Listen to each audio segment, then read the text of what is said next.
Lorsque Dieu unit deux personnes dans le mariage, il ne les unit pas seulement par amour, mais il les habilitait également avec une mission sacrée, celle d'être des partenaires dans le voyage de la vie, partageant les joies, affrontant les défis et grandissant ensemble dans l'amour et la foi. C'est un appel à construire un foyer où l'amour de Dieu peut prospérer, où la grâce peut couler librement et où la lumière de la vérité peut briller intensément. C'est un engagement à honorer et respecter l'autre, à se soutenir et s'encourager mutuellement, quelles que soient les tempêtes qui pourraient surgir. Un mariage béni par Dieu est plus qu'une simple union de deux personnes, c'est une alliance scellée avec la promesse d'un amour éternel et d'une fidélité inébranlable. C'est un témoignage vivant du pouvoir transformateur de l'amour de Dieu, qui peut unir les cœurs et guérir les blessures, rétablissant ce qui était brisé et renforçant ce qui était faible. Et lorsqu'un couple s'engage à vivre selon les principes divins, ils deviennent une force puissante pour le bien dans ce monde, rayonnant l'amour, la compassion et la bonté à tous ceux qui les entourent. Ainsi, que chaque mariage soit vu comme un don sacré de Dieu, une opportunité de croître dans la sainteté et de se servir mutuellement avec un amour sacrificiel. Que les liens du mariage soient renforcés par la présence de Dieu, et que chaque couple soit béni avec une vie d'harmonie, de bonheur et de paix. Lorsque Dieu unit deux personnes, rien ne peut les séparer, et leur amour perdure éternellement. Dieu te demande de délivrer un message sincère, cet message ne doit en aucun cas s'arrêter avec toi, il faut que le flux de bénédiction continue de circuler entre les gens pour que la loi du retour divin te rejoigne avec une force grandiose. Pour multiplier encore plus les bénédictions de ce message dans ta vie, envoie ce message sur WhatsApp à deux personnes que tu aimes, et garde à l'esprit que lorsque le retour viendra dans ta vie, ce sera certainement quelque chose de merveilleux. Dieu se réjouit de ton action de partager ce message avec tes proches, il t'aime comme un fils et sait que tu ne refuseras jamais d'aider dans son œuvre. Écris dans les commentaires, mon cœur est ouvert aux bénédictions de Dieu. Le choix n'est pas aléatoire. En entrelaçant leur chemin, il semble que tout l'univers se met en place pour soutenir cet amour. Ce lien sacré brille intensément, révélant clairement le destin grandiose qui les attend. Dans les méandres de la vie, nous rencontrons souvent quelqu'un de manière totalement inattendue.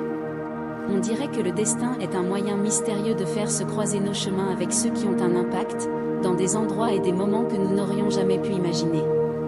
Mais derrière ces rencontres apparemment aléatoires, il y a un ordre supérieur, un plan divin qui guide chaque geste, chaque regard, chaque rire.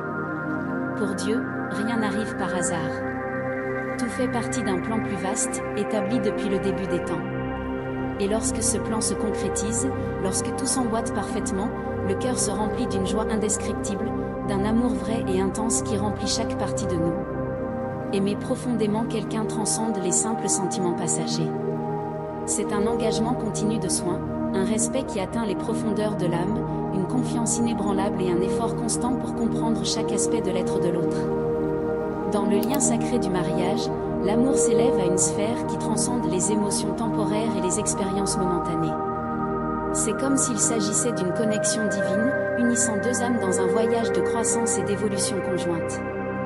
Écris dans les commentaires, l'amour de Dieu me fortifie. Essayer de capturer l'essence de cet amour uniquement en termes physiques serait un défi immense, car sa véritable grandeur s'étend au-delà du tangible, atteignant le royaume du spirituel.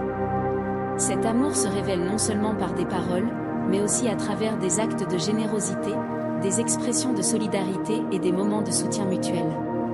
Cette vague d'amour inconditionnel imprègne chaque aspect de la vie conjugale, créant un lien assez fort pour supporter les défis les plus difficiles et assez durable pour résister à l'épreuve du temps. Le respect mutuel sert de fondement solide sur lequel toutes les autres vertus sont construites, permettant au mari et à la femme de se soutenir mutuellement dans les moments de faiblesse et de célébrer ensemble les victoires de la vie. C'est un partenariat où les différences sont valorisées et les désaccords sont résolus avec patience et compassion, car tous deux reconnaissent qu'ils sont du même côté, luttant pour un objectif commun.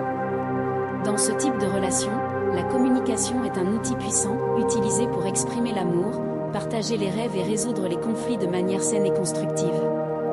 Et lorsque Dieu bénit un mariage, il y insuffle une dose supplémentaire de grâce, permettant au couple de surmonter tout obstacle qui pourrait se dresser sur leur chemin. C'est pourquoi un mariage fondé sur les principes divins est si spécial et si résistant, car c'est un partenariat triple, avec Dieu au centre, unissant mari et femme dans un seul cœur et une seule âme. Lorsque les partenaires s'engagent à suivre les plans de Dieu pour leur mariage, ils découvrent un bonheur qui dépasse les circonstances externes, une joie qui se trouve dans la présence constante du Seigneur. Que chaque mariage soit une manifestation tangible de l'amour et de la bonté de Dieu, une lumière brillante dans un monde souvent enveloppé de ténèbres. Que le mari et la femme marchent ensemble, main dans la main, confiant qu'avec Dieu comme leur guide, il n'y a rien qu'ils ne puissent affronter ensemble. Écris dans les commentaires, Dieu bénit mon union. Il y a toujours un charme unique dans la personne que nous aimons. Il semble que chaque détail, chaque mouvement, rayonne d'un magnétisme spécial, conquérant notre cœur et notre esprit avec sa beauté distinctive. De plus, les émotions que nous éprouvons chaque jour forment une véritable montagne russe, pleine de hauts et de bas, de moments de pure joie et de profonde tristesse. Cette oscillation émotionnelle peut conduire à des relations qui, bien qu'elles commencent avec intensité, peuvent perdre leur sens avec le temps. Cela se produit souvent lorsque le lien entre deux personnes est basé uniquement sur des sentiments superficiels qui ne bénéficient pas du dessein divin capable de donner un sens réel à l'union. Dans certains cas, ce manque de but devient évident lorsque la relation se limite à l'intimité physique, créant un vide que aucune passion passagère ne peut remplir. Parfois, nous découvrons que ce que nous pensions être de l'amour était en fait une illusion, une attraction passagère pour l'apparence ou les biens matériels de l'autre. Cependant, dans une relation vraie et profonde, au-delà de ces sentiments superficiels, nous réalisons que la connexion est beaucoup plus vaste. C'est comme si notre esprit et notre cœur étaient liés à cette personne de manière permanente, attirés par sa véritable essence, son âme, ses principes.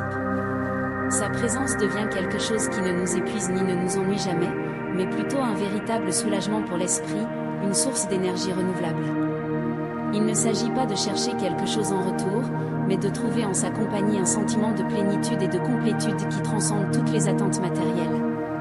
C'est à ce moment-là que se manifeste la véritable force de l'intervention divine dans l'union de deux âmes. Rencontrer quelqu'un et ressentir cette sensation, cette émotion initiale, peut être un signe positif, mais ce n'est pas en soi une confirmation que Dieu agit pour unir ces personnes dans une union vraiment bénie.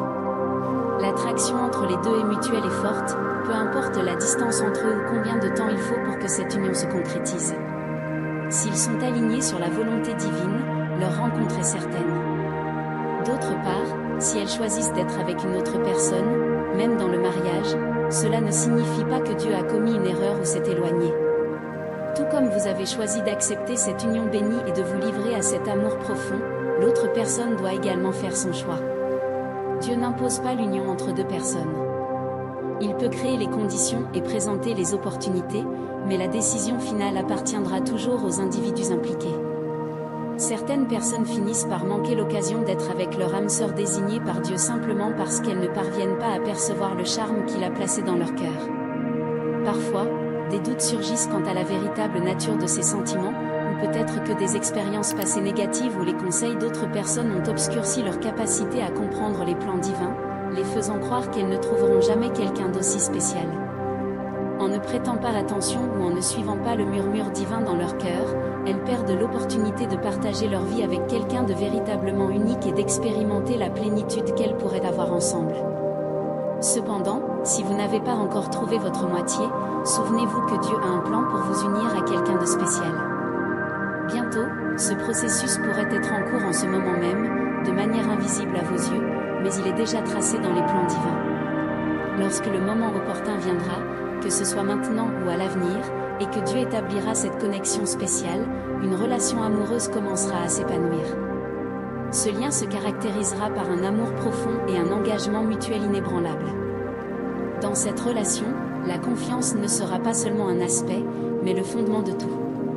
C'est un principe universel selon lequel le véritable amour sincère ne peut pas s'épanouir sans une base solide de confiance.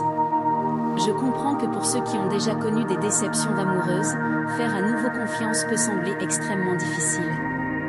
Mais la bonne nouvelle, c'est que lorsque Dieu orchestre cette union, il ne vous connecte pas seulement à quelqu'un qui vous aime profondément, mais il enveloppe également cette relation dans une atmosphère de sécurité et de protection. Sans aucun doute, la sécurité est la base sur laquelle fleurit toute relation véritablement significative. C'est le sentiment réconfortant de savoir que vous pouvez faire pleinement confiance à votre partenaire, que vous pouvez être vulnérable sans craindre le jugement ou le rejet. Cette sécurité n'est pas seulement physique, mais aussi émotionnelle et spirituelle. C'est la certitude que même dans les moments les plus sombres, l'amour et le soutien mutuel seront toujours présents. Lorsqu'un couple se sent en sécurité l'un avec l'autre, il y a une liberté d'être authentique, d'exprimer les vrais sentiments et besoins, en sachant qu'ils seront accueillis avec compréhension et affection. Cette sécurité crée un environnement propice à la croissance individuelle et commune, permettant à chaque partenaire de se développer pleinement tout en contribuant au bien-être et au bonheur de l'autre. De plus, la sécurité renforce la connexion entre les partenaires, car lorsque les deux se sentent en sécurité dans la relation, ils peuvent s'ouvrir complètement l'un à l'autre, partager leurs rêves, leurs peurs et leurs aspirations les plus profondes. Cette transparence et cette honnêteté favorisent une intimité authentique et un sentiment de proximité qui nourrit l'amour et la confiance mutuelle. La sécurité n'est pas seulement un composant important, mais le fondement essentiel de toute relation aspirant au succès et au bonheur durable. Sans elle, la relation est sujette aux doutes, aux insécurités et aux conflits qui peuvent miner sa stabilité et sa solidité. Elle est soigneusement forgée à partir de valeurs fondamentales telles que l'intégrité, l'honnêteté, l'engagement et le soin. Il est pratiquement impossible d'imaginer une relation offrant un véritable sentiment de sécurité sans la présence de ces éléments cruciaux.